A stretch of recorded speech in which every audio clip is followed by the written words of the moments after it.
ಅಷ್ಟೇನೆ ನಾವೀಗ ಕರ್ನಾಟಕದ ಎಲ್ಲ ನಗರ ಪ್ರದೇಶಗಳಲ್ಲಿ ಅಂದ್ರೆ ಮುನ್ಸಿಪಾಲಿಟಿಗಳಲ್ಲಿ ಇದೇ ಎ ಖಾತಾ ಮತ್ತು ಬಿ ಖಾತಾ ಎರಡನ್ನೂ ಈ ಖಾತಾ ಕೊಡುವಂತ ಅಭಿಯಾನ ಕರ್ನಾಟಕದಾದ್ಯಂತ ನಡೀತಾ ಇದೆ.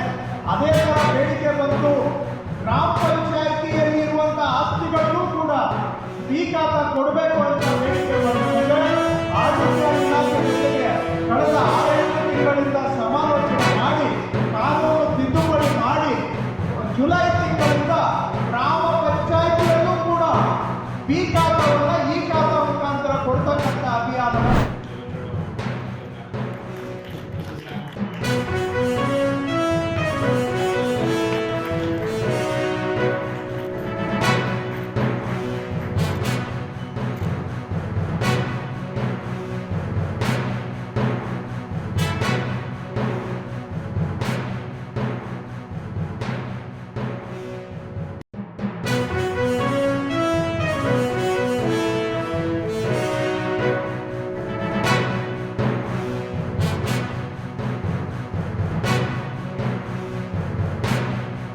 अंक 2025 उद्योग शैक्षणिक सहयोग प्रोत्साहन कार्यक्रम प्रति आदरणीय श्री पार्थ जी, आदरणीय डॉक्टर अनुपम चौकसी जी, सम्माननीय अतिथि महानुभाव प्रोफेसर ग्रुप एवं यूनिवर्सिटी समूह के प्रतिनिधिगण, आप सभी को सादर प्रणाम करता हूँ।